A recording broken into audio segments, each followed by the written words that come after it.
Querido irmão, querida irmã, continuemos a nossa leitura, orante e estudo da carta de São Paulo aos Gálatas. Hoje meditaremos Gálatas capítulo 2, versículo de 1 a 10. Gálatas capítulo 2, versículo de 1 a 10. 14 anos mais tarde, subi de novo a Jerusalém com Barnabé, levando também Tito comigo. Fui lá por causa de uma revelação.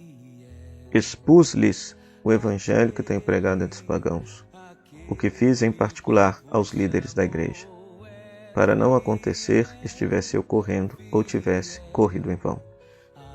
Mas nem Tito, meu companheiro que é grego, foi obrigado a circuncidar-se. E isso não obstante a presença de falsos irmãos, intrusos, que sorrateiramente se introduziram entre nós, para espionar a liberdade que temos no Cristo Jesus, com o fim de nos escravizarem. A essas pessoas não fizemos concessão nem por um momento, para que a verdade do Evangelho permanecesse íntegra no vosso meio. Quanto às pessoas reconhecidas como importantes, o que tenham sido outrora não me interessa, pois Deus não faz acepção de pessoas. Elas não me impuseram nada de novo. Pelo contrário, viram que a evangelização dos pagãos fora confiada a mim, como a Pedro tinha sido confiada a dos judeus. De fato, o mesmo que tinha preparado Pedro para o apostolado entre os judeus, preparou também a mim para o apostolado entre os pagãos. Reconhecendo a graça que me foi dada, Tiago, Cefas e João, considerados as colunas da igreja, deram-nos a mão a mim e a Barnabé, como sinal de nossa comunhão recíproca. Assim ficou confirmado que nós iríamos aos gentios e eles aos judeus. O que nos recomendaram foi somente que nos lembrássemos dos pobres. E isso procurei fazer sempre com toda a solicitude. Palavra do Senhor, graças a Deus. Querido irmão, querida irmã, continuamos agora a nossa leitura, meditação da carta aos Gálatas. E veja o que Paulo diz. Depois que Paulo recebeu a revelação de Deus, do Evangelho, de quem era Jesus Cristo, e após ter ido conhecer Pedro e Tiago, depois de ter amadurecido a experiência mística que ele teve, ele inicia a sua missão. Começa a pregar o Evangelho aos pagãos, aos gentios. Quem é pagão, quem é gentil? Todo aquele que não tinha nascido na terra de Israel. Todo não judeu é um pagão, um gentil, tá? Na linguagem bíblica. E aí, veja só, 14 anos mais tarde, ou seja, 14 anos depois de Paulo exercendo a missão, exercendo a sua pregação, convertendo pagãos à fé cristã, ele volta a Jerusalém com Barnabé e leva Tito também. E fala para as colunas da igreja, e olha só que interessante, numa linguagem tradicional católica, sempre se afirma Pedro como chefe da igreja, mas a Bíblia fala que tem 3 chefes. Pedro, Tiago e João, chamados de colunas da igreja nas cartas paulinas.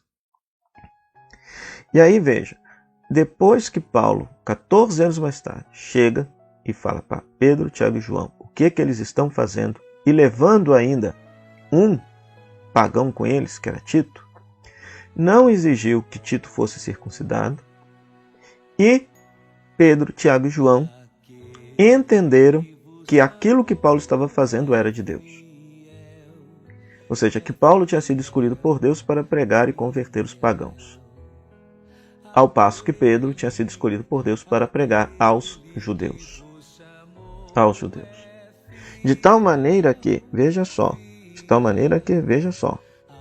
até as pessoas importantes na comunidade, olha lá, versículo 6, as pessoas reconhecidas como importantes, não impuseram absolutamente nada de novo. Ou seja, todos eles concordaram que a pregação de Paulo, de que basta a fé em Jesus Cristo, estava absolutamente certa para os pagãos. De tal maneira que depois desta reunião que eles tiveram, eles deram as mãos num sentido de comunhão recíproca. A única coisa que as colunas da igreja pediram para Paulo era que jamais se esquecessem dos pobres. Versículo 10. Mas que a pregação de Paulo, de que a salvação, para ser salvo, basta a crer em Jesus Cristo, que somos salvos e justificados por Jesus Cristo, estava absolutamente certa. Estava absolutamente certa. Que você possa ler mais uma vez esse trecho, recontar com as suas palavras o que esse trecho diz, meditar essa palavra, desse trecho, qual a palavra que mais te chama a atenção, por que te chama a atenção, o que tem a ver com a sua vida.